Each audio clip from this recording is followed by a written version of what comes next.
Welcome, everyone. The webinar will begin at the top of the hour and will be recorded. Connect with the Campaign for Grade Level Reading on social media. On Facebook, like the page Campaign for GLR, and on Twitter, follow the account at Reading by Third. Please use the hashtag Learning Tuesdays, tag us, and we will repost anything that you share.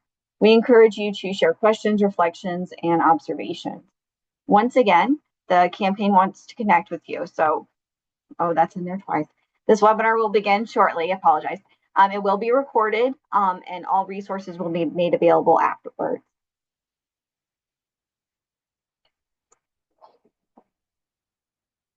We want to take a moment to acknowledge our enterprise, programmatic, and individual funders for their continued support. Your contributions make Learning Tuesdays and the work of CGLR possible, so thank you.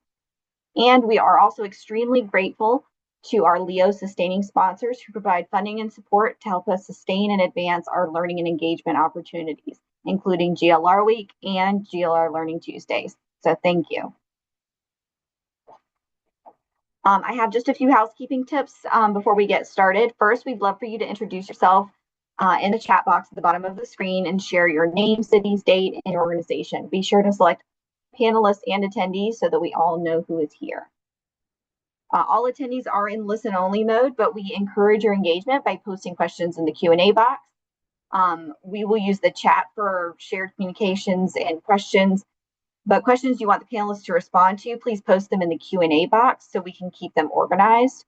We'll dedicate the last 10 to 15 minutes to respond to questions in the Q&A during the discussion. This webinar is being recorded, and a link to the recording will be emailed on Friday to all who registered. We are also streaming on Facebook Live. All resources that you see shared as links in the chat will be compiled and shared in a follow-up email to all webinar registrants, and materials are accessible on our CGLR community learning, or no, they're not.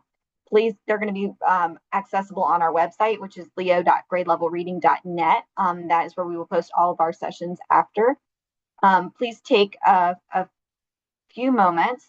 Don't miss the bios and the slides and the materials from today's session when they are posted. We will also be posting a brief on-screen evaluation during Q&A, and we highly encourage you to respond. This helps us with our commitment to continuous improvement. We also wanted to take a moment to let you know about some of our upcoming sessions. You can join us again in our lead up to the holidays. We have some special holiday rebroadcasts, several excellent ones. Some of our most popular recent session, and you're encouraged to join if you have the time, on December 23rd, December 30th, and January 6th. Please join us to view broadcasts of 3 different sessions. One, building the bridge on early relational health, how early relational health fuels early learning and 3rd grade reading success. Then we also have screens in the first 5 years, what we need to know and do, and beyond decoding NAEP, the federal role in promoting efficacy, equity, and accountability. And then be sure to join us for our live sessions starting in the new year on January 13th. That will focus on what comes next for U.S. education policy. So beyond disruption, what comes next. So please keep an eye out for details on that session, and you'll be able to register. The link is being dropped in the chat now. And now joining you is Emily Samos, our senior consultant with the Campaign for Grade Level Reading. Thank you and enjoy the webinar. Thank you, Leah, and thank you to everyone for joining us for today's final live session of 2025. We are so glad you're here for this important session before we move into the holiday crush. Our session today is co-hosted by our awesome partners at the Thomas B. Fordham Institute and is titled Reaching Their Full Potential, Plugging the Leaky Pipeline for High-Achieving Low-Income, known as HALO, students. And as you know, the #1 foundational imperative for GLR's civic action and advocacy agenda for equitable academic learning recovery is a focus on improving the prospects for the children of economically challenged, fragile, and marginalized families who are disproportionately families of color. So when our colleagues at the Thomas B. Fordham Institute came to us with their new report and the idea to co-sponsor a session on high-achieving, low-income students known as HALO students and the leaky pipeline that keeps them excluded from the accelerated learning opportunities and then acceptance into top colleges and universities, We knew we had to take the opportunity to explore this issue and potential solutions. And although your mind may go to middle or high school students when I describe this issue, it actually begins as early as kindergarten and the first assessment students take in the early grades when they are already showing enormous progress and potential. And yes, the campaign for grade level reading is largely focused on the work needed to improve reading achievement and ensure students are on track for reading at grade level by the end of third grade. Yet we also know the critical importance of recognizing and responding to students who already are reading at grade level and showing an advanced ability to read, write, and do arithmetic in the early grades. These students need to be challenged and have the opportunity to learn at the accelerated rate they are capable of. As the saying goes, college starts in kindergarten, and we are excited to explore exactly what this means today, especially for the high achieving low income students. So in our session today, we will have the chance to learn about the new report from the Thomas B. Fordham Institute that looks at this issue in Ohio specifically and found that HALO students are 44% less likely to participate in accelerated coursework or enrichment during middle or high school. And as a result, they are 43% less likely to attend college, to attend a four-year college, and 66% less likely to attend a top college, despite their high achievement in the early grades. We will discuss how these findings from one state reflect trends across the country and the local, state, and national policies that react and respond to the leaky pipeline and help ensure these students are no longer overlooked for advanced courses and opportunities. We will also get to learn from educators on the ground who have implemented strategies and have seen the impacts of specific, simple tactics that get HALO students into the advanced programs in K through 12, and then the top post-secondary colleges and universities. And so we are extremely lucky to bring back our good colleague and national education leader, Michael J. Petrilli of the Thomas B. Fordham Institute, as moderator for today's session. Michael has been a speaker on many of our most important sessions and is president of the Thomas B. Fordham Institute, as well as the executive editor of Education Next, editor-in-chief of the Education Gadfly Weekly, and host of Education Gadfly Show podcast, and a contributor to Forbes.com, among many other things. The bio has been posted in the chat. You can read about it.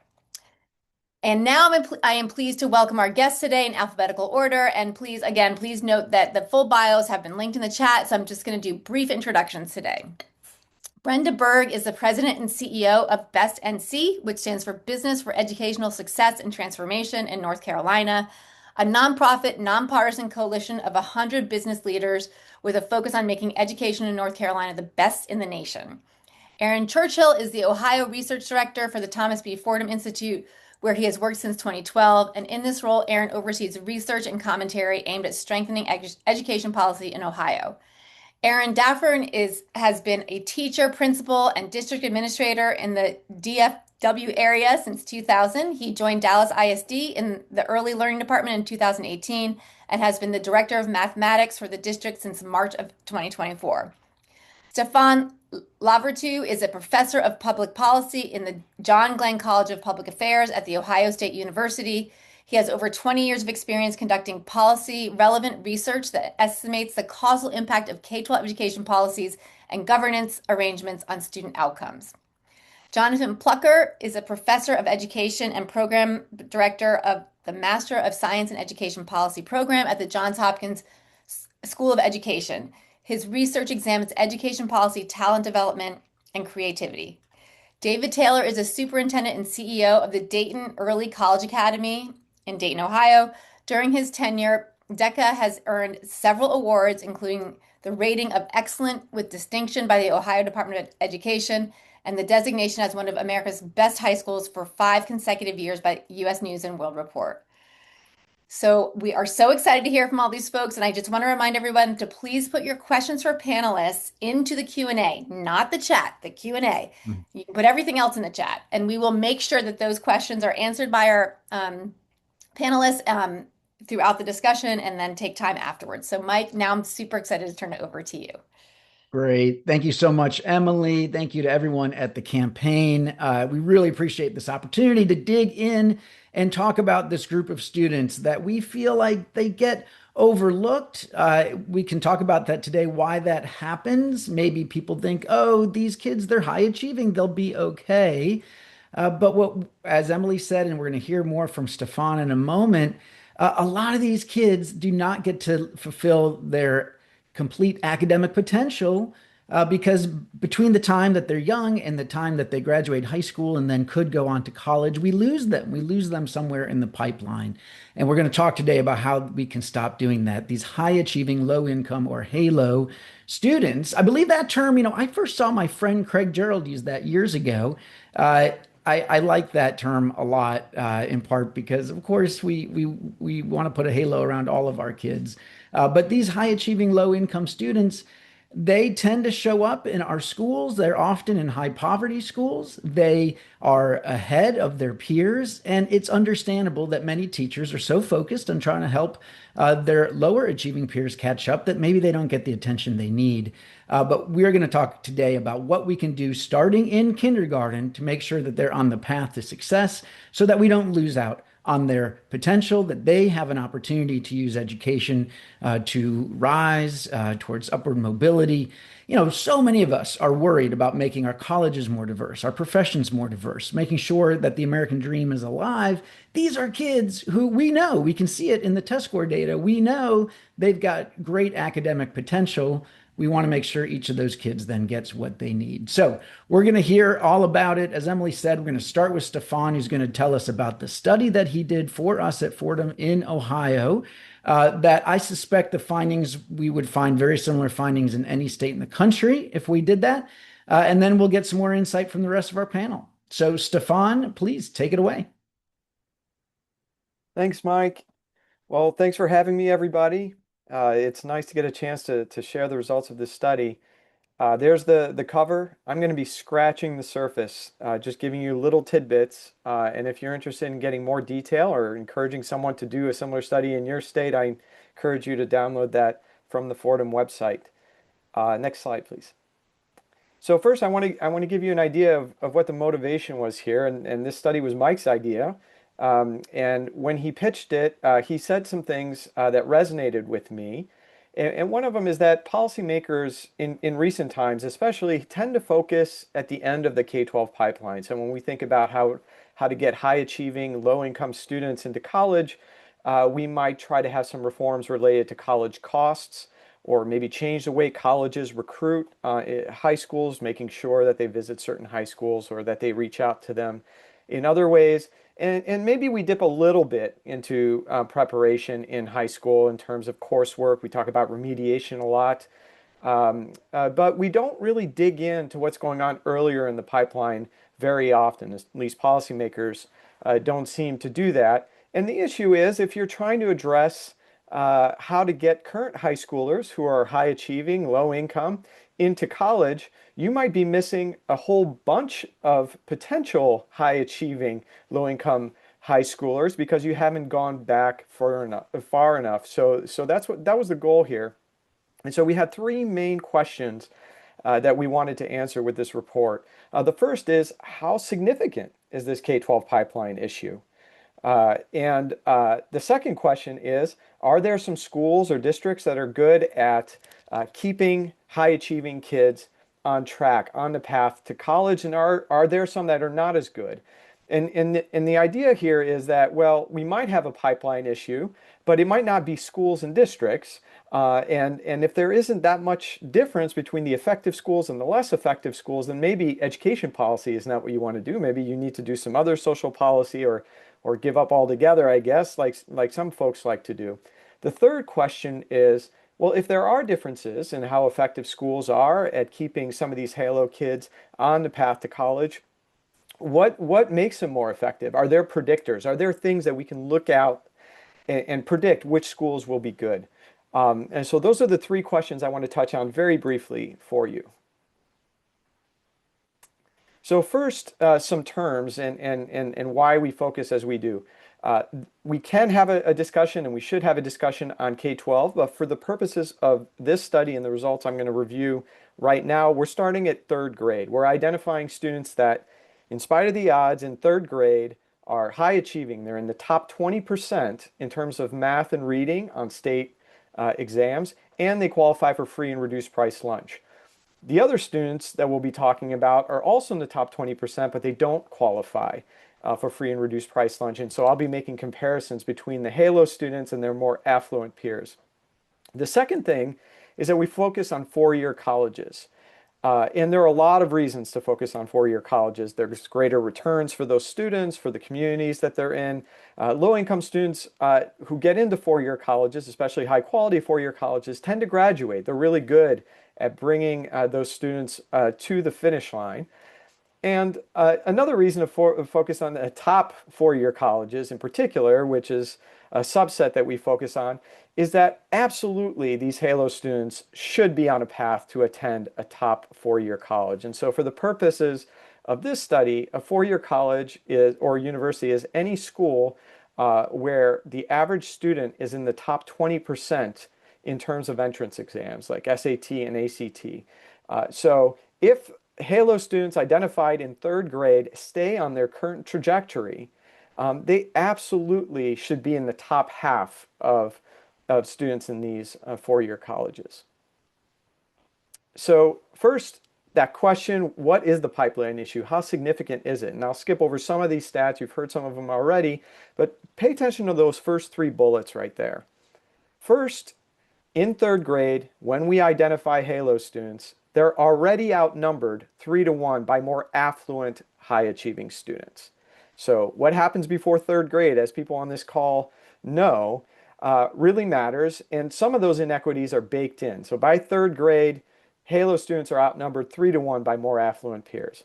So this study takes that as a baseline and says, okay, let's focus on those who, in spite of the odds in third grade, they're high achieving.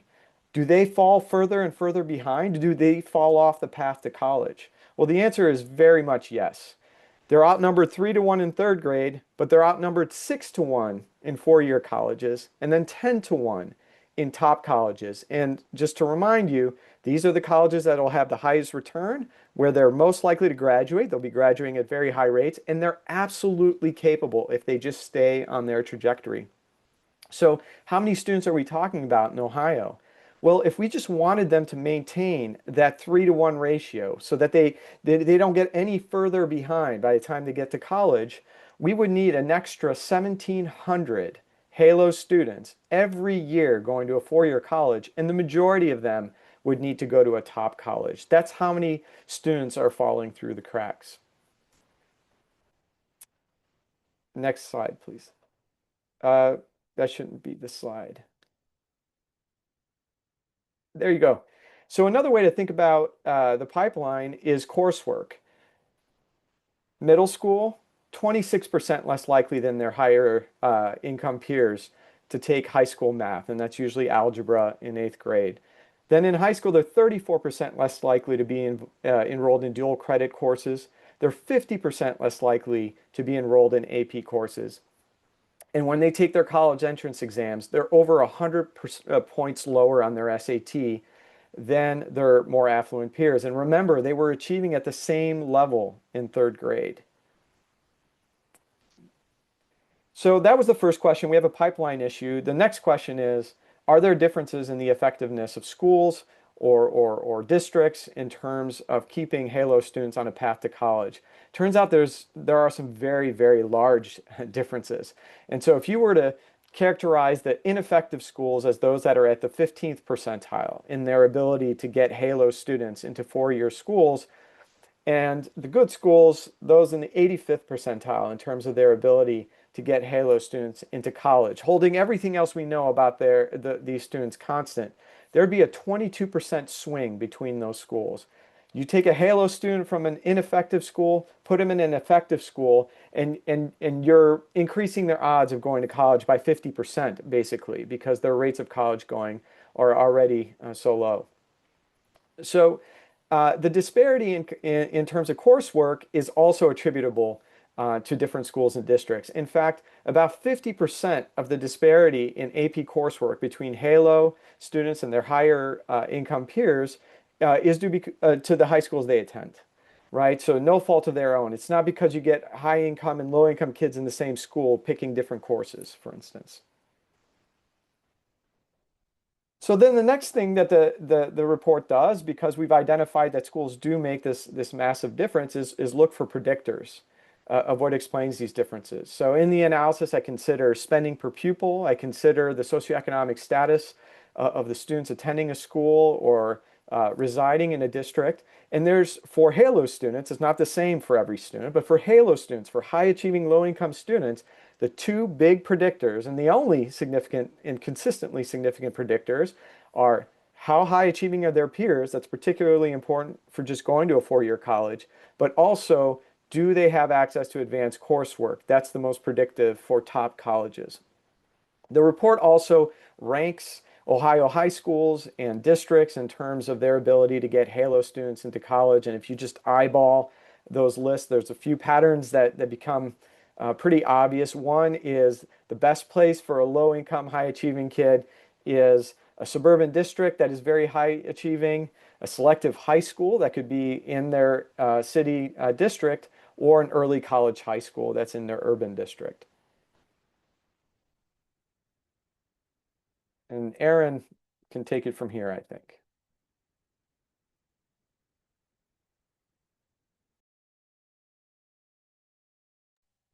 Yes, thank you, Stefan. Stefan's research is terrific, and we're so proud of the Fordham Institute of the work he did and how deep he dug into the research. And you can check out a lot more detail about his study on our website. Certainly encourage you to take a look at it. I wanted to briefly touch on a few different policy recommendations that we had based on some of Stefan's findings in the research.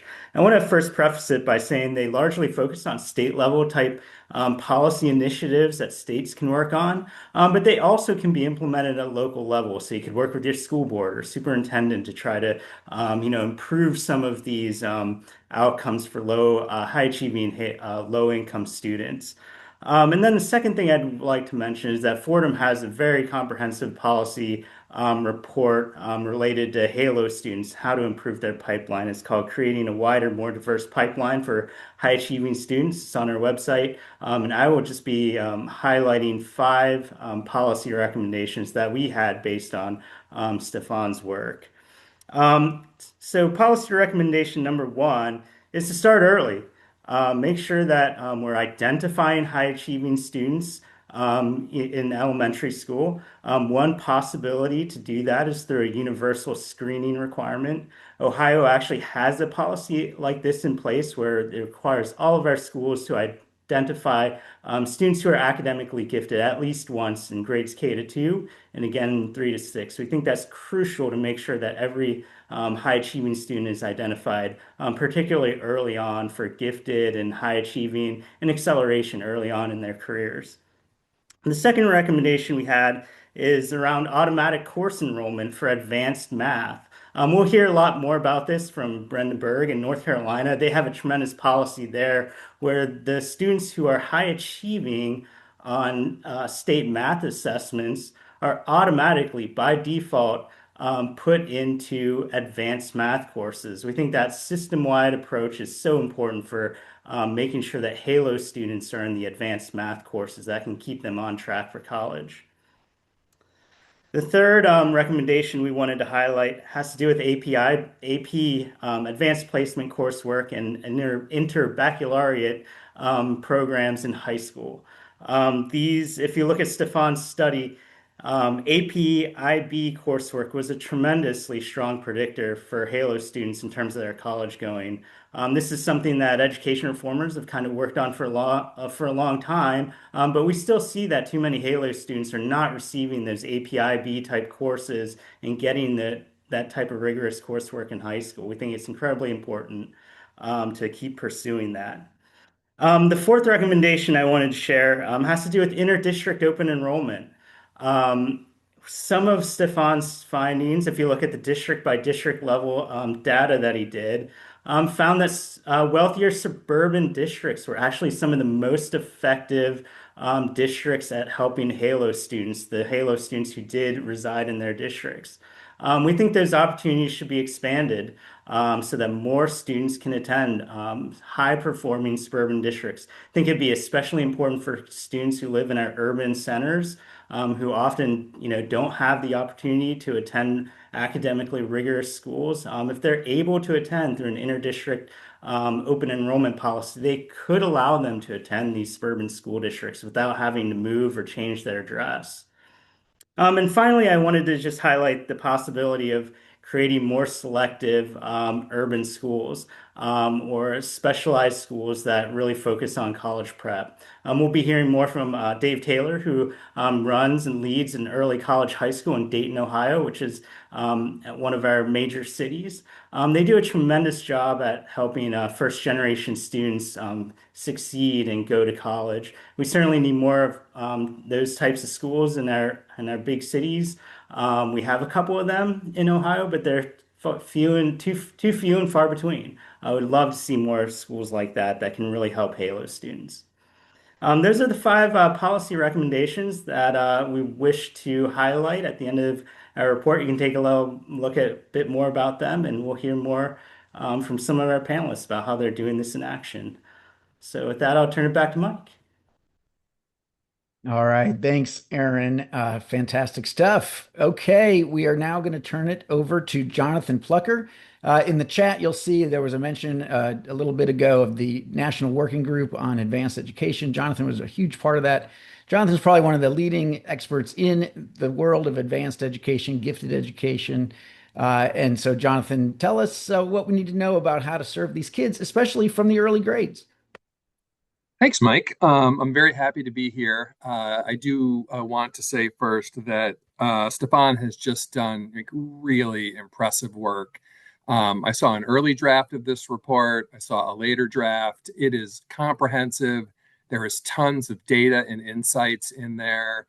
Aaron and Mike's forward introduction also has lots of great insights. Thanks to Fordham for funding this work. Thanks to Stefan for doing such great work.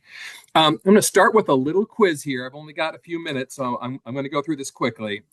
I think Stefan's work shows the need, but think about this. If you had to estimate the percentage of students who show up to school already having shown evidence that they've met that year's academic standards. So let's arbitrarily, kids showing up to fourth grade, first day of school, how many of them have shown that they're already prepared for fifth grade level work or higher?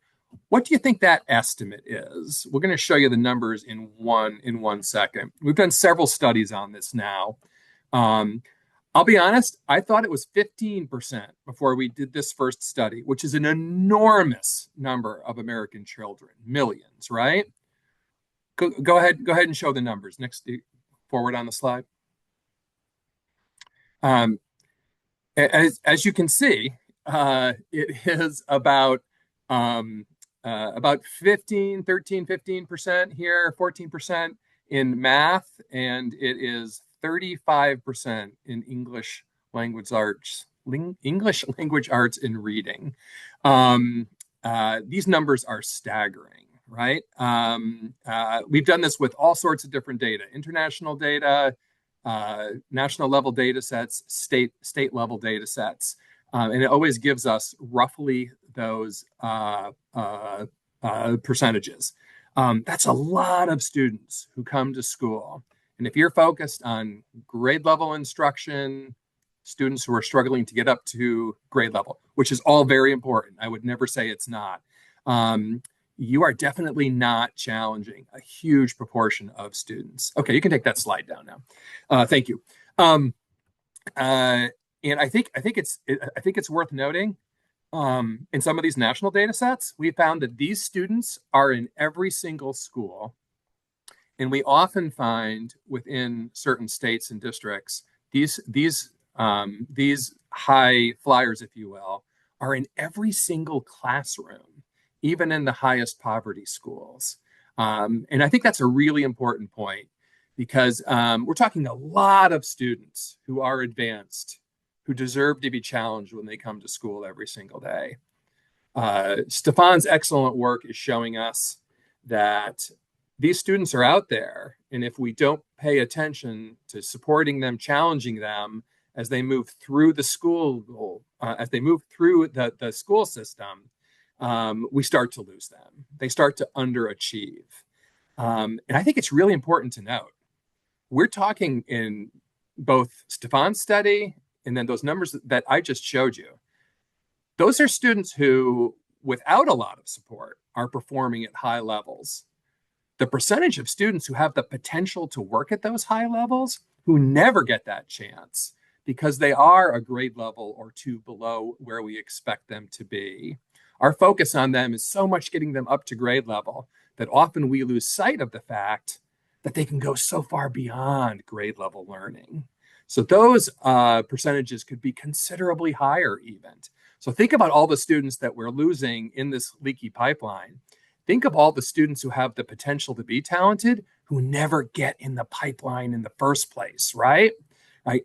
This is a staggering number of American students. My colleagues and I estimate that very, very roughly, the number of students who are underperforming, who could be performing at the most advanced levels, is probably as big or larger than the number of international students that we bring into our universities every single year. I'm in no way saying we should not bring those people in. I work at a university.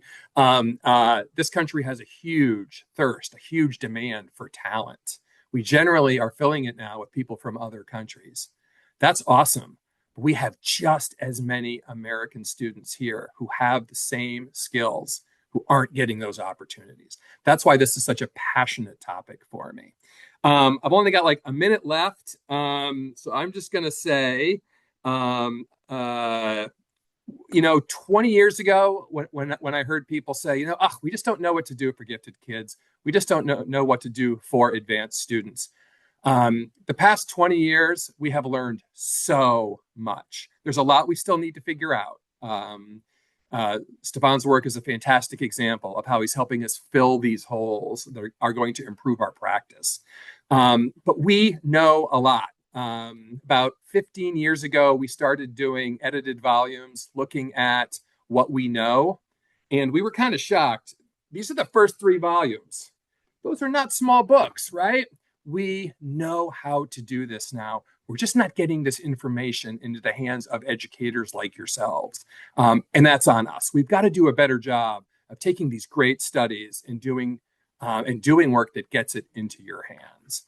And I will just close by saying, to me, this is a huge equity issue. I've heard a lot of people say we shouldn't worry about advanced ed because of equity issues. I think I see the situation literally exactly the polar opposite, which is upper income families that have social financial capital. If we don't provide services, they're going to try to find ways to provide those services for their bright kids.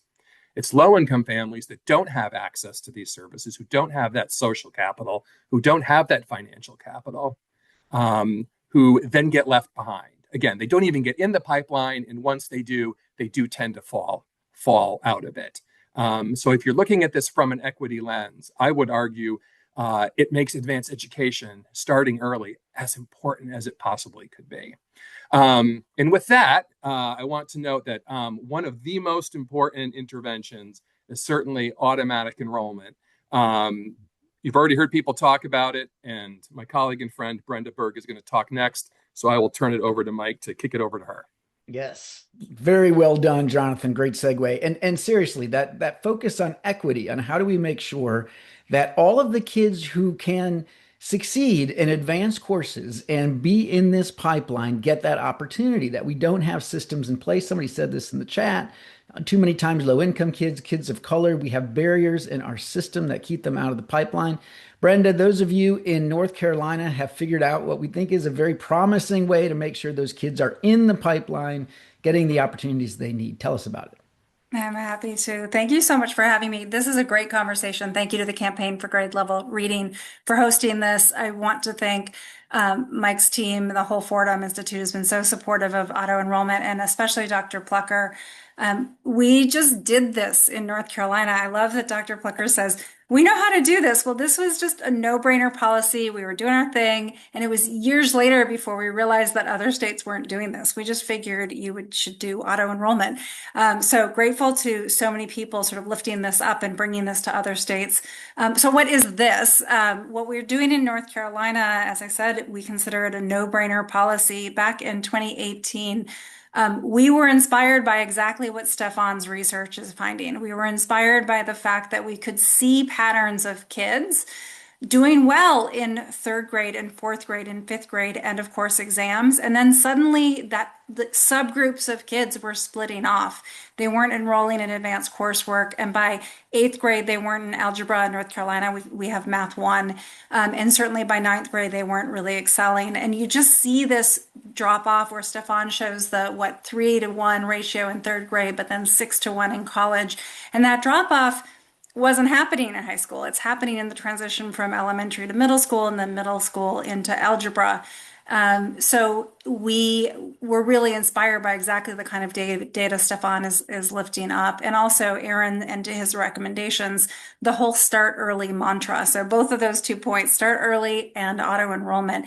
What we did in North Carolina is really simple. It was 2 paragraphs of language that basically said, and we use this language in conversations with legislators, you earn it, you get it. It was that simple. And again, this was sort of an unvetted policy. We took if you score a 5 out of 5 on the end of grade assessment, starting with your third grade assessment, you get put into an advanced coursework. Now, in fourth and fifth grade, some schools have advanced math, some schools don't.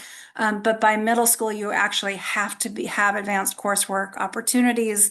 And by eighth grade, you certainly have to be. If you're getting a 5 on your end of grade, you have to be put into that algebra course process.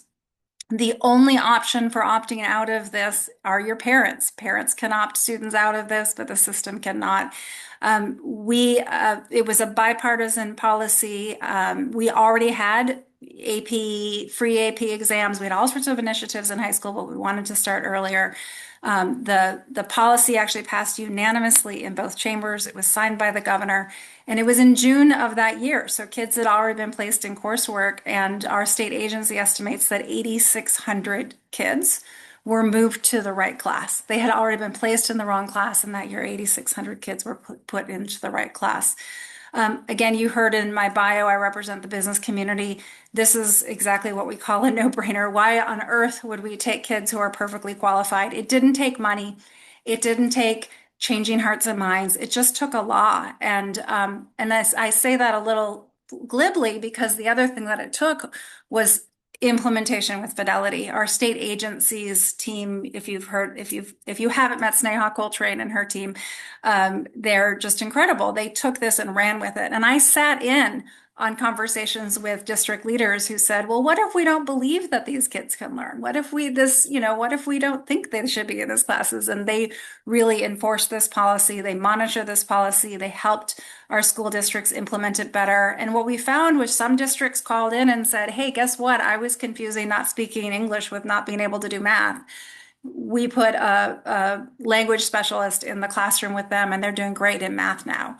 Or a lot of our rural communities, North Carolina has a very large rural population, didn't have advanced coursework in middle schools. And now every middle school in North Carolina is offering advanced coursework in math.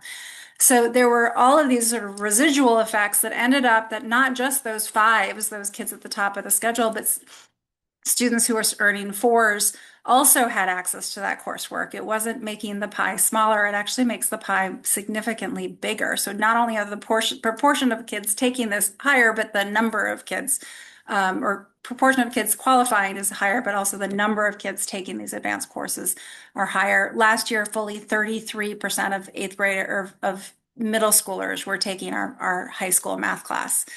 So we're seeing real results. There's a lot of work that can be done. We wouldn't have chosen the 5. We would have chosen a threshold like the top 25% if we were to do this over again. Luckily for us, that's happening anyway, and so we're not finding the need to change the policy. Again, great implementation by our state agency. The other thing is we're now working on expanding it to English language arts. You saw those numbers from Dr. Plucker. There are a lot of kids out there who are qualified for advanced coursework, making sure that that's an option as well. So we were the first in the nation to do auto enrollment for math. We'd like to be first in the nation to do that for English language arts. I have a lot more to add. Happy to answer questions in the Q&A, but I'll throw it back to Mike unless you have some questions for me. Yeah, no, that's great, Brenda. We will come back to a lot of this. It really is exciting. And two paragraphs in a piece of state legislation. I love that. Really made a big difference. It does help that you've got a fantastic State Department of Education there in North Carolina, including a woman, Sneha, who's just a force of nature when it comes to services for advanced kids. It makes a big difference. Maybe later we can talk about this question about when you're doing this automatic enrollment stuff using state tests, how high should you set the bar? Because we do see some variation on that from a few of the other states trying it. But first, let's go further south to Dallas. Aaron, tell us about the efforts in the Dallas Independent School District to try to make sure that you are better serving all of your students, including the Halo kids. Yes, thank you, Mike, and thank you, Brenda, for teeing that up because the state of Texas actually passed an automatic enrollment, but it wasn't until 2023, and it was implemented fully in the 2024-2025 school year for advanced pathways in middle school. Now, in Dallas, we had already built some of these pathways. So if you go to the next slide, you'll see a little bit about who we are and who we serve. We're a fairly large district, about 135,000 students.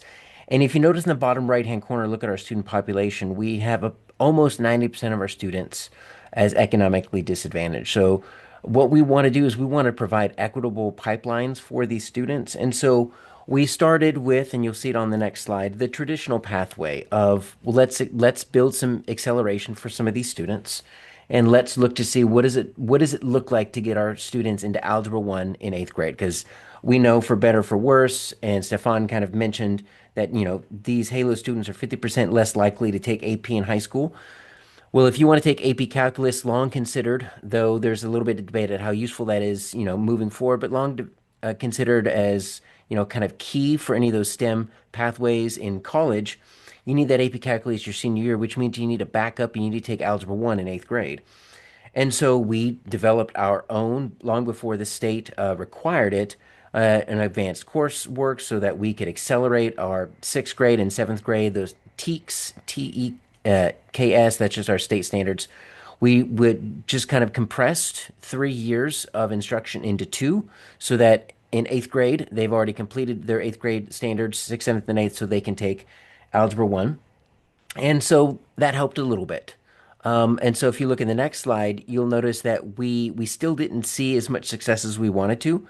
So then just more than building it, we decided, well, we needed to structurally look at our program. And what we found when we looked programmatically across all of our middle schools is that the master schedule just varied wildly. And we had to put in some pieces together to where we said, if we want our students to be successful, it's a lot to ask these students that might have had some struggles in the past to get by with, just a few minutes every other day on these AB schedules. And so we made a concerted effort to put together, most of our students fit in that top category, the 75 minutes every single day, because we can control time and we can make that a priority. So we double block our math. Smaller schools have less staff, so they might have to do that 90 minutes. And so we made that a priority. And so we wanted to get more math on a daily basis so our students can have some success, but we still weren't quite seeing the successes that we wanted to see, though we were proud of our efforts. And then we had this conversation this last summer. We really thought that we were still inadvertently operating from a deficit mindset of trying to build on-ramps into the advanced pathway rather than focusing on getting everyone there and then trying to find the correct off-ramp. So if you look at the next slide, you'll see how programmatically we shifted this summer And every single student, the state of Texas simply requires the top 40% from fifth grade based on the state assessment to get into sixth grade advanced math. Every single one of our students, the 135,000 students, that's district wide. We've got roughly 10,000 in sixth grade. Every single one of those are in their sixth grade advanced math pathway. Every single one of our seventh graders are in our seventh grade advanced math pathway. That's simply what we offer. Then our decision is, okay, we gave them 2 years of accelerated course. Now let's make sure that we have put our students in the correct pathway, and probably three-quarters of our students are moving up into that Algebra 1 in grade 8. But we also want to make sure that we have the correct off-ramp in eighth grade. And so some students might need to repeat eighth grade, but then we are going to still get them Algebra 1 with some additional supports in ninth grade. Just because you take Algebra 1 in ninth grade does not mean that you've lost all access to those STEM careers. That just means your pathway looks a little bit different. And just that simple shift of what if every single one of our kids has access to this? And rather than hoping and fighting that you have a parent advocate, you've got a school that has a GT teacher that's ready to pull you and do some extra work, we build everything that way.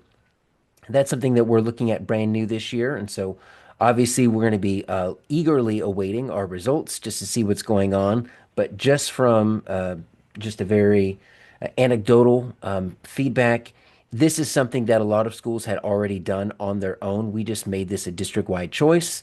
And so we've gotten a lot of good feedback from our teachers, from our principals.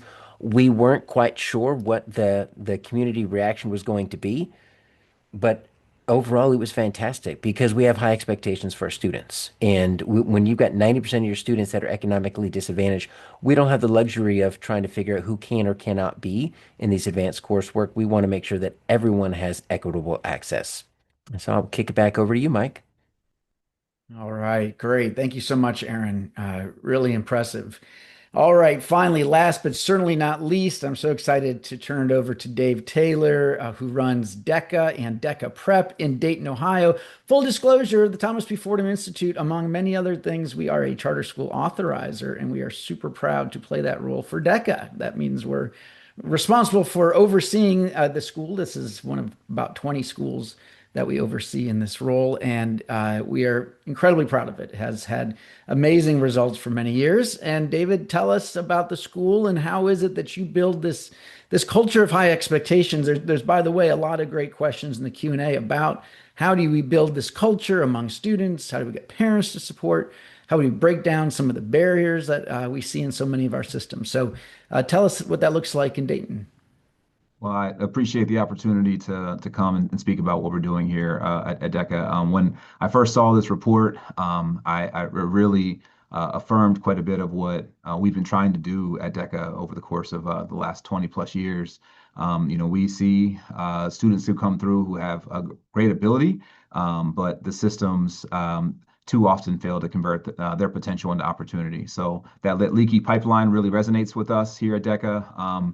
We think that we've got incredibly talented kids, but we too often, because they don't have access to the right coursework, the expectations, the culture necessary, things fall through. And so I think that if you're, a little bit about us, so Dayton Early College Academy is a public charter school in the city of Dayton, Ohio. We serve a bit under 1,300 students across 3 campuses, grades K through 12. Our singular focus as a school is that we send kids to and through college. That's all that we do. And we were the first early college in the state of Ohio. There's probably 20 or so early colleges now, but we were the very first one. And if you're unfamiliar with the concept of what an early college is, we are schools that offer a post-secondary option, but it's a requirement for every student. So it's not an option. Every kid who goes to DECA will take at least 3 college classes. The average student will complete 18 to 20 credits, but students can earn up to an associate's degree, and it's all paid for at no cost to the student. And so our schools have been pretty consistently the highest performing schools in the city of Dayton. 100% of our graduates are accepted into college, and our college graduation rate is consistently about 55%. And so if you're wondering who do we serve 92% of our kids happen to be Black. About 3% of our students happen to be white. All of our students qualify for free or reduced lunch, and more than 3/4 of our students will be the first in their family to graduate from college. So I give you all that background to hopefully give you some context for the work that we're doing. We believe that this early college stuff that we're deeply immersed in is it's really about creating a system and some structures that can support students. I think it first starts with a mindset that we're going to assume that every kid who comes to our school will be a college graduate. That is the bare bones expectation for every kid. It's not an exception. And so we have to create a culture where being smart and an achiever is cool. I've seen some of the comments in the chat about, isn't that an issue? It certainly can be an issue if you aren't doing things in a way that bolsters and supports students in the right ways. And so I think for us, we work really hard to identify high-performing students and make sure that they have the support they need. We also make sure that every kid has access to that rigorous coursework that we've been talking about here, and I'll give you a little bit of detail here in a little bit. And then obviously guaranteeing that a 15, 16-year-old has access to college credits gives them the confidence that when they leave us, they know they can do it. I talk to people all the time and say, if you were 16 years old sitting next to a 20-year-old doing the exact same work, you know that when you walk into a college campus later on, that you're able to do it, right? You did it when you were a teen. You know you can do it when you're in your 20s. And so, as I've kind of been alluding to, our core belief is that there's no opt-in. It's you. We expect it of every single student. And if they struggle, then we have to create systems to assume the supports necessary so students can be successful. So what does it look like? So at our elementary school, we have quite a few things that we know and understand. If we wait until high school, then students' trajectories are likely set, and we have to begin earlier than that. And so, as we've heard said earlier, we have every student, of course, is getting, has access to high quality instructional materials every day. We want every kid being taught at least at every grade level, but in many instances going beyond that. We've got students taking advanced math in 7th grade, Algebra 1, of course, as an option, as a mandatory option for students who are ready for in 8th grade. We also have at the high school intentional routes for students who are interested in getting to calculus who took Algebra 1 in 9th grade. We have ways for them to get caught up and double up in math with extra support so they can actually still get to calculus when they hit high school. We also began pulling advanced small groups for students beginning in 5th grade. So students who are high achieving students in the classroom are getting additional support from their teacher and from aides to make sure that we're not just working with students who are behind, but also with students who are ahead.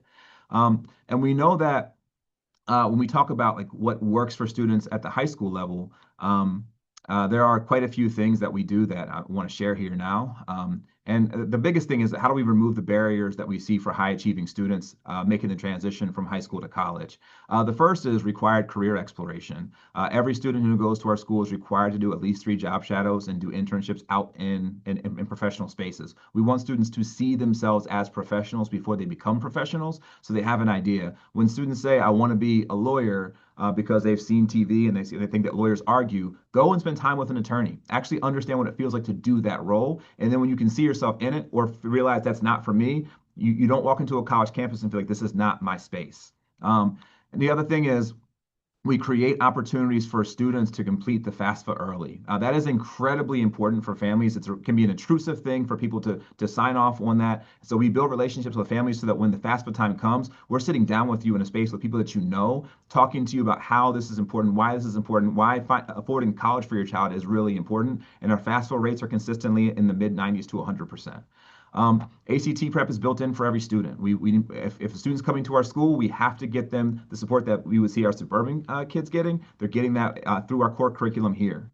Our kids are also required to do college visits. Beginning in elementary school and all the way through, we're regularly taking students on college campuses, helping them see and understand what's available to them in Ohio. We also spend a ton of time thinking about what college fit looks like for students. How do they make that transition well? So obviously the early college piece is really important. Students are taking Sinclair classes. That's our local community college. They're also taking classes at the University of Dayton, where our high school is actually based. And the idea for us is that students are wrapping up their time in high school. We want them to be looking to see, how can I afford college? And so we have very real conversations with them about what it's going to look like for them to be able to do that. we know that a third of our graduates are going to leave with a full tuition or better scholarship. And that's because we have them researching and applying for scholarships early and often. Um, I think that's all like really important stuff, but I think what really makes the difference for these Halo students, for students who are high achieving, is opportunities for them to grow as leaders within the education space, within the school environment. And when we think about just identifying and addressing their academic needs, we find that students often disengage and find that school doesn't feel right for them. And we've run into that issue ourselves. When we have been successful, it's because we've created an environment where kids feel like this is home for them, where their parents know they are welcome in the building, that they are wanted in the space, where the extracurriculars reflect their values. And so I want to tell you a story, if I can, about one of our grads. He finished in 2024.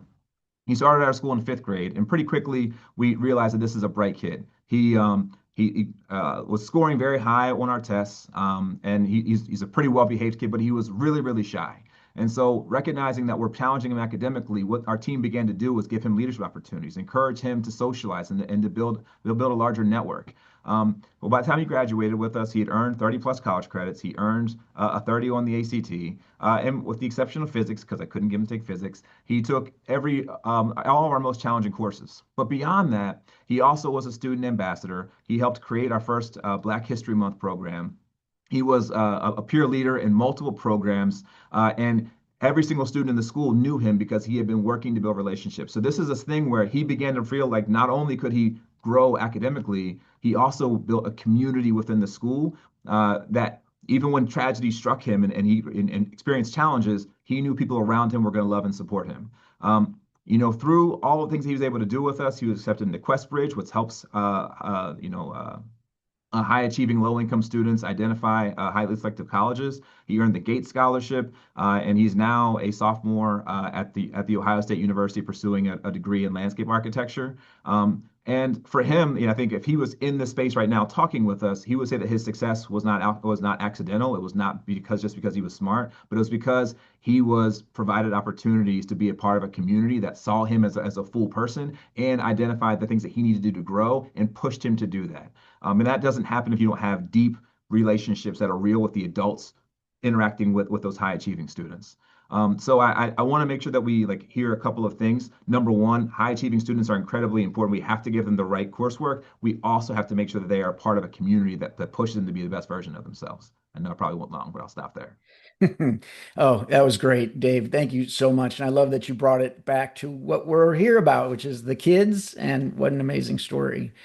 Okay, let's get all the panel back together here and talk about some of these pieces and these threads that we've heard about.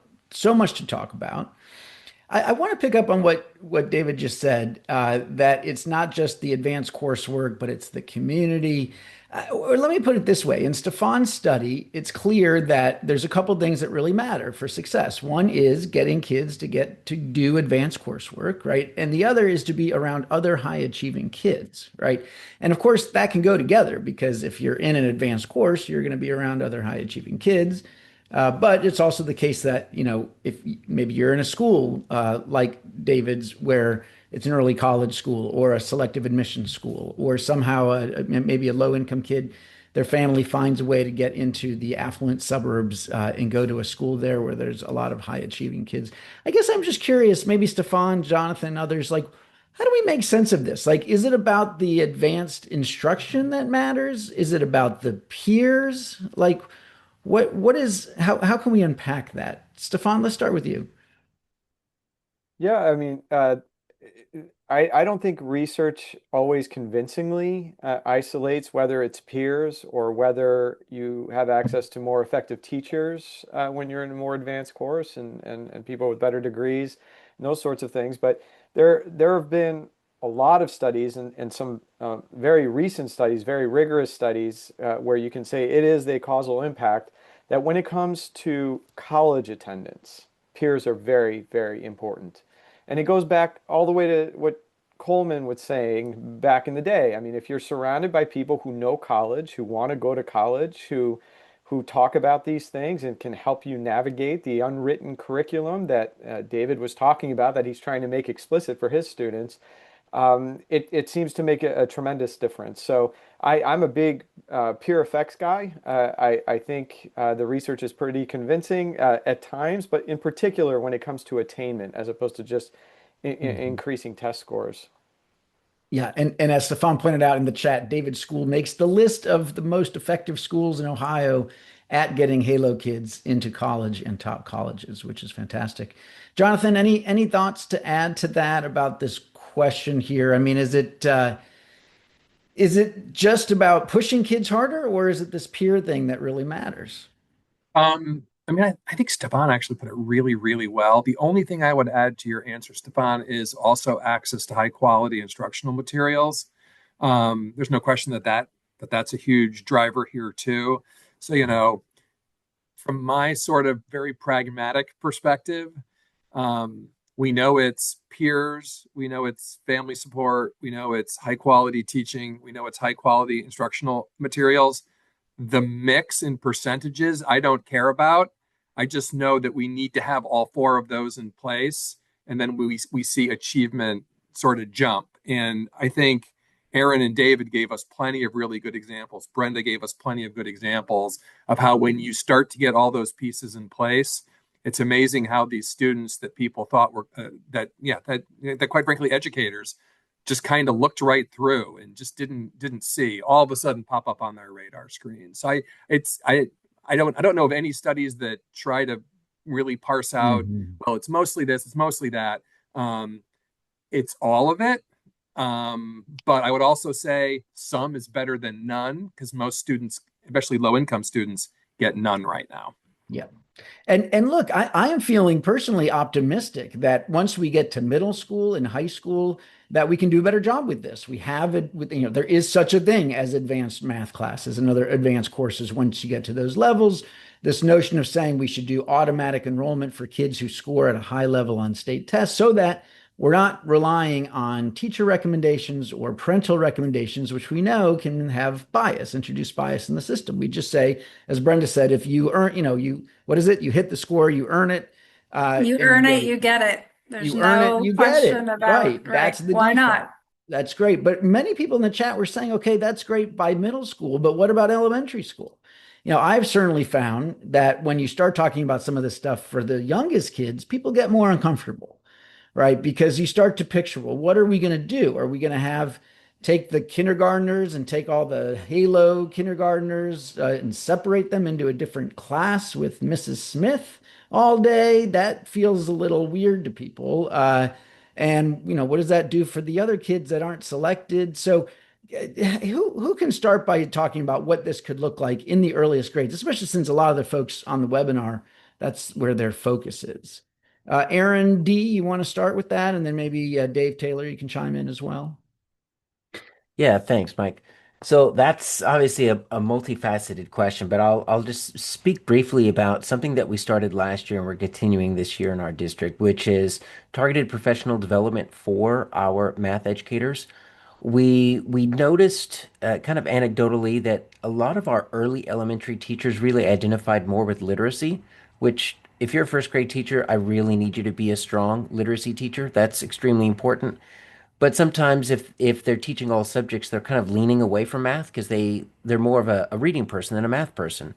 And so we saw an opportunity to, as a district, to really increase the content knowledge, the pedagogy knowledge of our K through 5 instructors last year. So we built a 3-day math academy. And this year we're extending it to the full district and even going all the way up through 8th grade to really focus on the math identity and some of the key pedagogy moves that we would want them to make, but of the teachers themselves, because if they don't see themselves as a math person, it's going to be really hard for them to kind of convey that math identity to their students. And some of those perceptions form in the earliest grades.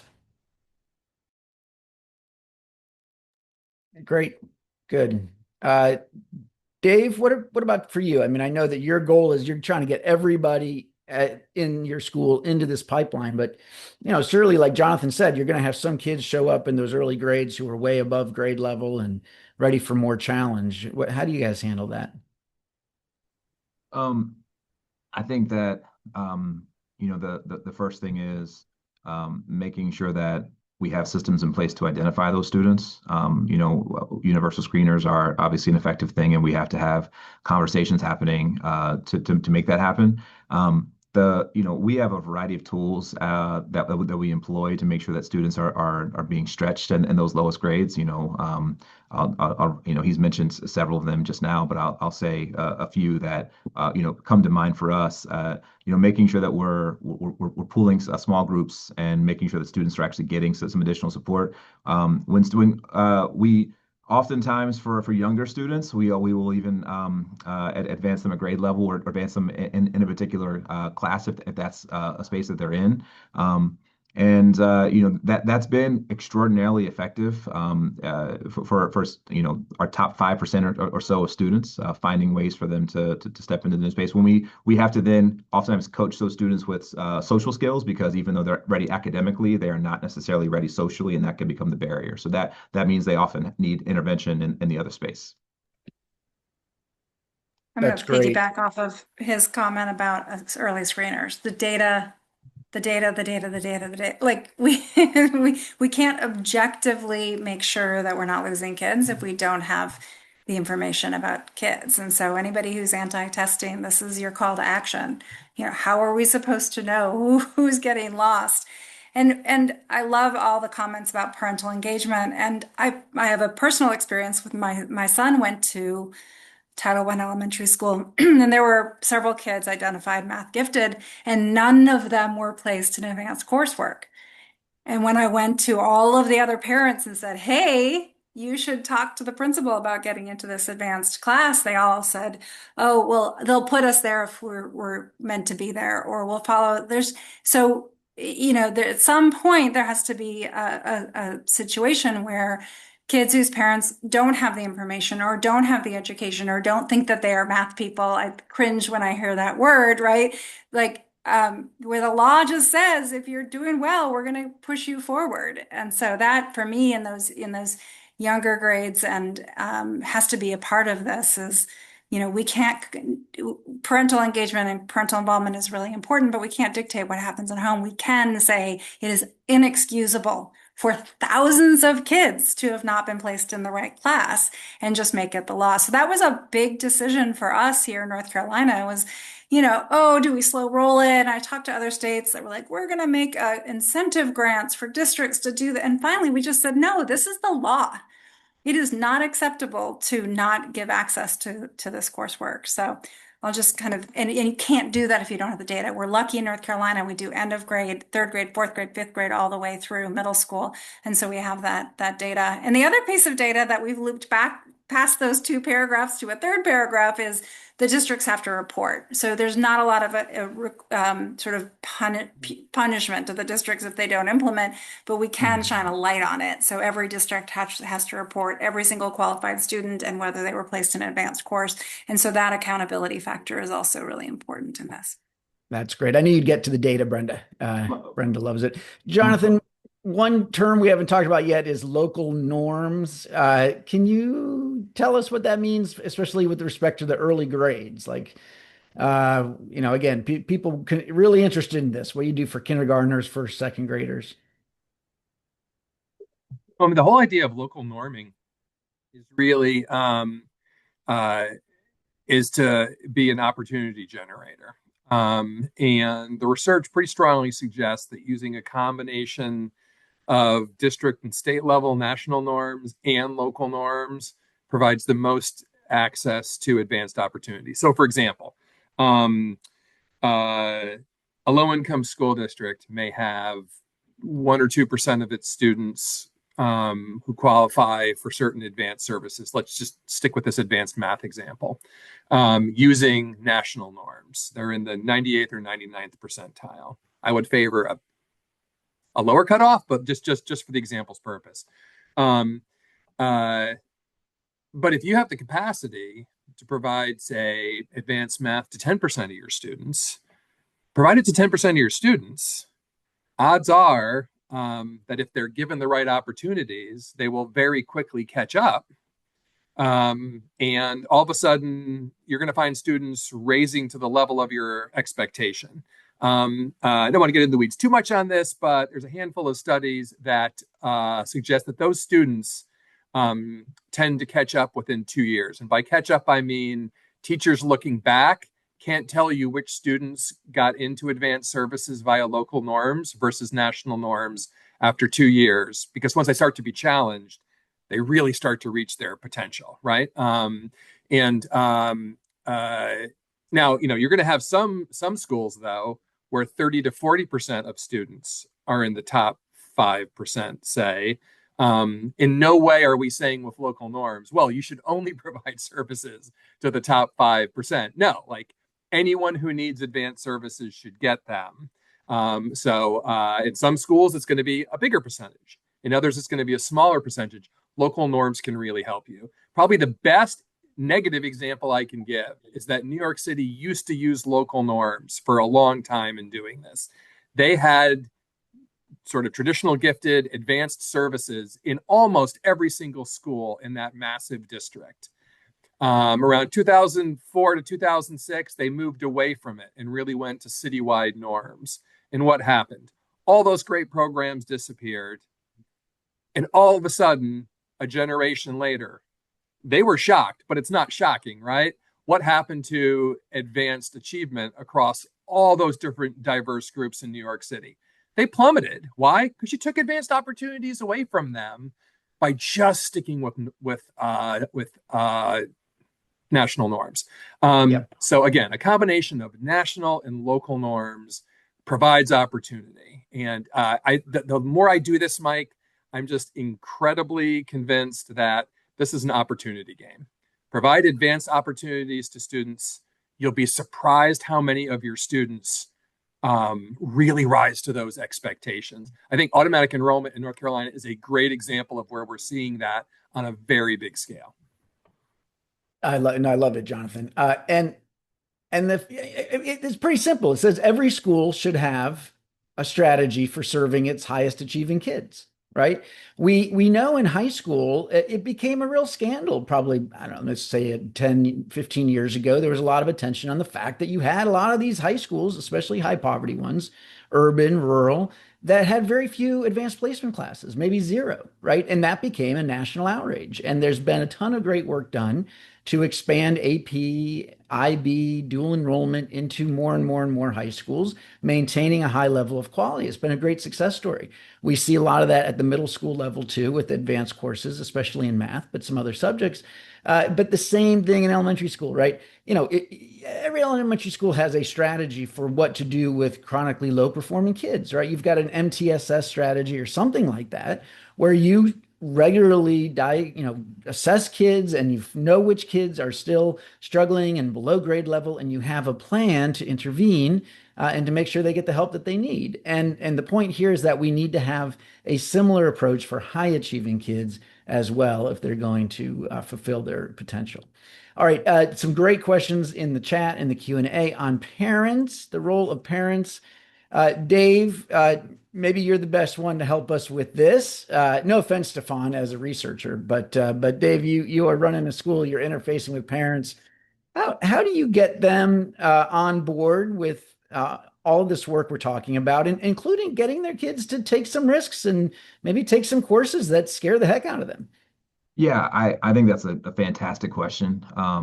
First of all, those are fun conversations to have, right? Sometimes we can dread conversations with parents, and people can be, weary of having them. I think the reality is, the first thing is like build relationships with parents before you need to have these kinds of conversations. The more they know and understand that the school is looking out for them and their student, the easier it is to actually get them to take the leap and let their child actually step into a more challenging course. What we have found to be the case is that when a trusted adult sits down with them and says, "This is why we think your child needs to be doing more. This is why we think your child needs to be taking a bigger risk." Parents can't wait. They can't wait to sign their kid up. And really, it comes down to the trust being built ahead of time that allows you to actually, get to that space. I do want to say, it's really important to have empirical data in these conversations, to be able to say, this isn't just my opinion. Here's what the numbers say. And that's why it's really important that we have universal screeners. Very often people will say, well, but their behavior, but they haven't gotten the best grades. And we have to bring it back to, but they have the potential. They have the ability. We can actually see it demonstrated right here. So we're not talking about some of the things that we can fix attention, we can fix behavior, we can have a conversation about what that is. But what we have to recognize is that if we don't tap into their potential right now, they're not going to have that potential later on. And I have yet to see a parent who hasn't had that conversation and been really excited about the opportunity for their child thereafter. I love it. I love it. I love it. There's some questions that we've gotten in the chat about neurodivergent students. I'm thinking about maybe twice exceptional kids. Any thoughts about this? Maybe Jonathan, we'll start with you. I mean, I think a lot of the biases that work against advanced education in K-12 schools really impact twice exceptional students, right? So these are students who have both tremendous academic potential, but also significant learning challenges. Twice exceptional students can be incredibly successful, but in a world that we've created where we sort of have a deficit first model, it is very difficult for those students to escape the deficit label and also focus on their strengths. Research isn't as good as it should be in this area. There are some good interventions out there, but again, it's about seeing the child as their potential and not as their labels necessarily. And I mean, when I was a classroom teacher, it was a long time ago now, but I won't say how long. But I could not even get the special education teachers to let me work with clearly advanced students who were very, very dyslexic. For example, they just say, "But he's a sixth grader and he can't write." And I'd say, "Yes, but there's a reason why all the teachers bring their VCRs in for him to fix, right? Like he is the most spatially gifted student I've ever seen." And they'd go, "Yeah, but that's not school stuff." And I'd be like, "Oh no, like you're missing the forest for the trees here." I don't see those biases getting any sort of softer. And so it's definitely something that we have to keep pushing on. And I'd love to hear from Aaron and David about ways that they've sort of tackled this, because it is a tricky instructional issue and it's a tricky political issue too, I think. Mm-hmm. Mm-hmm. Anybody want to add in there? You dated yourself with the VCR reference, Jonathan, but yes. I don't have a ton to add. I will simply agree that we have a difficult time working outside of like silos in education. And special education is one of those spaces where I think there's often a perception that once a child is labeled in that particular space, that there are things that they cannot do. And I think no one will outright say that. But I think that we see that manifest itself in some very tangible ways. And again, when I look at the data and see students who are identified and oftentimes twice identified find success, we have to use those stories to counter the narratives that often play inside people's heads, right? We have to be able to bring back the success stories to say, hey, this student that we said couldn't actually could. And it's really important that we not take away opportunities from students who are here for those opportunities. So I really think it's important for leadership to stand in those spaces and to have those conversations across the silos that exist in our schools. I love it. Yep, I love it. Hey, lots of folks on this webinar work in the out of school time space, after school, summer school. I'm curious, I mean, my sense is there's quite a bit at the high school level for Halo kids. At least there's traditionally been sort of the Gear Up programs and some of the other federal initiatives to try to get universities to do that outreach to kids who might be successful. But what about in the middle school, elementary school? Anybody have some examples of efforts that are really successful to help these kids in the out of school time? Aaron D, I don't know if you've got any thoughts about that from Dallas, maybe. Yeah, so one of the things that we really focus on is building community partnerships with either nonprofits, it could be some religious communities. There are a lot of people that want to help our students. And so a lot of times what we will do is we will leverage these partnerships. So we actually have multiple organizations that work with both reading and math. Formally, reading is typically the biggest thing. That's always the biggest driver in elementary, but we're now starting to get into that mathematics space. And there, whether it be paid tutors, whether it be retired teachers or whatnot, rather than trying to lift that burden on our own, what we found is that there are a lot of good nonprofits out there that are ready and willing to put some resources into it. Our job is just to build those connections. And so we've had a lot of success all around the city of Dallas, just leveraging all of those outside partners. Okay, great. Anybody else in the out of school time? While you were thinking, let me mention, I know I just saw a poll pop up on my screen, probably on yours as well. Please fill it out. The campaign, the folks really use this and take it seriously. So let them know what you thought of this webinar. That does mean that we're at the 10-minute warning, folks. We are rounding the corner here. Everybody's got the holiday plans on the horizon. But before we do that, why don't we do a quick round? I'd like to hear from all of the panelists one piece of advice you have for the folks that are tuning in. Again, folks that are often working at the local level, either in education systems or supporting those systems. What piece of advice would you give them about better serving these Halo kids? Aaron Churchill, why don't you go first? Yeah, sure. I think one thing we learned from this study is, trying to document the problem. Even the label high achieving students, it kind of assumes that they're going to be okay. But we see in the data when you track these students longitudinally, which is a tougher thing to do than just looking at them at a point in time. You do see some of the fall off, and you do see some of the lack of fulfilling their potential. So I think, these studies where you're able to track students over time or look at their outcomes over a longer period of time are just so important and so powerful in terms of documenting some of the challenges that we have. So that would be, the thing I would take away is, just start by trying to frame the problem and show it with the data as we did here in Ohio. Yeah, I love that. I mean, every school district should. This is not hard, right? This is a pretty easy data pull to see who's popping up in third grade on the state test or on, MAP or iReady or whatever you're using, who's showing up as high achieving in those early grades, and then follow them and see what you can do to better intervene. I love that. Since you talked data, why don't we go to Brenda Data Berg on next as well? What's the one piece of advice, Brenda? I keep going back to the no-brainer policy. Auto enrollment is it's a no excuses, high expectations strategy. And I can tell you, we thought it through all how do we get parents this and how do we get information that and how do we convince teachers to change? We didn't even have to diagnose why these kids are being placed out. We just fixed it.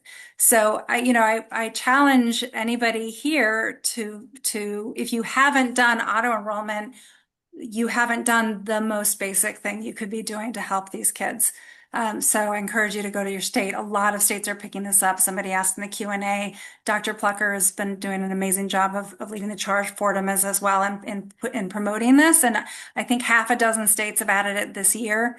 So if your state isn't doing it, do it.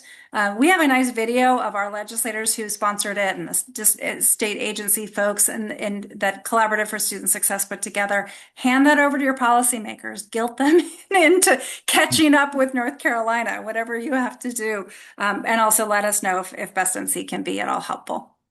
Great. Thank you, Brenda. And I should say it does, state is great, but it could also be a district policy, right? So that's another place if you were. Although I will tell you, as a business leader, I advocated for it in our school district and it was reversed at one school board later.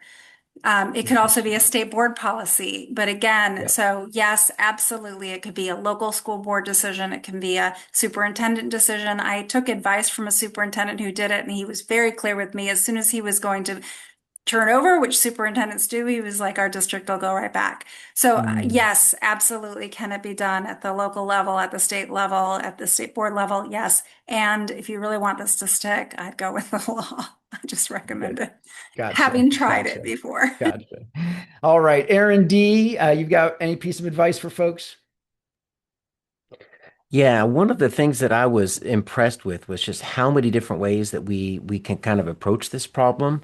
So, thank you, Stefan, for the report, and obviously Jonathan for all the work you're doing, the Fordham Institute, Mike, for doing that. But I've heard from our leaders, and we're looking at programmatic solutions, scheduling, high quality instructional materials, changing the attitudes of the adults in the classroom or the adults in the principalship, building trust with parents, making sure we have accountability of implementation, accounting for twice exceptional students, extended learning opportunities. This is a complex problem. And so my advice would be let's look for a complex solution rather than trying a one size fits all, because there are a lot of different factors that are getting in the way. And that's our job as adults, right? To clear the pathway so all of our students have the opportunity to succeed. Great. Thank you, Aaron. Dave, Taylor, what do you think? I love this question. I will simply say, you have agency, no matter what your role is. You have a role to play in fixing this problem. I think too often we assume that somebody else is going to come and save us, and it's somebody else's responsibility. But if you are working with students in any capacity, you have the ability to be pushing the highest achieving students in your space to do better. And so rather than expecting it to be a district or a state, and again, I'm advocating, I support those things. Let's start right now where we are. Mm-hmm. That's fantastic. Love it. Jonathan? And it's really hard to follow all of those. Everyone has given such great advice. Holy smokes. That was great, Dave. I guess bridging on all of these, I would say something is better than nothing. Most advanced students in this country, I honestly believe, are so under-challenged, underserved that anything that you can step in to do for them is going to be helpful. So like, do not let the perfect be the enemy of the good here. Like if you can get cluster grouping into your school, huge victory. Don't celebrate, but that's a great foundation. If you can do an automatic enrollment policy in your school, great. That's not the end, but you've made a huge step forward for students. And then I think also, Mike, just increasingly, my attitude about this is that, and I learned this from Brenda, we can't be defensive about this. To most Americans, if you tell them there's a huge percentage of advanced students, their needs aren't being met, we should challenge them more in school, they all sit back and go, well, yeah, aren't we doing that already? Like it truly is common sense for most people. It's just within our K-12 world, it has not traditionally been common sense. So when I talk to policymakers, when I talk to educators, my attitude now is, oh, you're not doing this obvious thing already? Here, we can help you do it. Very, very optimistic, very, very forward looking here. I think that's how we're going to create change for the most students in this country. I love it. Common sense. All right, Stefan, we're going to give you the last word on this. I hope you take the last word, Mike. All this input was fantastic, and the practical sort of recommendations that people had to make are wonderful. And so maybe I'll just stick to the report and what I tend to do. But if you look at the history of education politics and policy, you've got there's ebbs and flows. There's moments where we're focused on giving everybody opportunity and holding them to very high standards, and we seem to be making some progress, and then we lose some momentum. And I remember not so long ago, and this is the accountability era, and Mike had a lot to do with this, but even, California was requiring essentially like half of its students to take algebra in 8th grade, for instance. And then we took our foot off the gas, and I'm increasingly hearing people talk about, and Brenda mentioned this, let's do away with some of this testing. Well, if we didn't have the testing, we wouldn't know that this is as big an issue as it is. And when we take our foot off the gas, and Jonathan noted this earlier with the example in New York, tons of students fall behind. And so let's just be clear about what the stakes are here. We know that demonstrated improvements in achievement lead to better lives, to easier lives, to kids, their families, the communities they live in. When kids go to four-year colleges and they graduate from them, they make more money. We know this. We know that communities have more innovation, and we know that there's economic growth that comes from this. This helps everybody. It's not just about helping high-achieving kids reach their potential. It helps all of us. I hope we just step on the gas again and don't let our foot off. That's what I hope. I love it. I love it. I hope so too, Stefan. Thank you for the great comments, everyone. The comments in the chat are just wonderful too. I'm glad this has been so helpful to so many people. It has brightened my holiday season for sure. So thank you, panel. You were great and honest and real. Emily, let me turn it over to you. Thank you. Oh my goodness, what an incredible conversation. And thank you. I mean, this audience, I don't even want to call you audience. I want to call you all the experts that are listening in right now, because the questions have been awesome. The answers by our panelists have been awesome. So thank you to all of you for your really deep engagement. And please, please come back to join us again.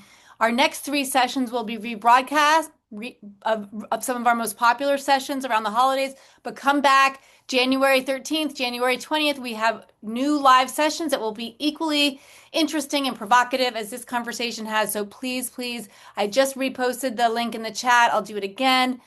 Please come back and join us again in 2026 and have a very, very, very happy holiday season. And thank you again for your awesome participation. Sorry, I'm just trying to get my links to share with you. I'm going to link all of the different ways that you can register for the upcoming sessions in the chat right now. And then have a lovely evening and a very happy holiday season. Thank you again to our awesome panelists. Goodbye, everybody. Thanks, everybody.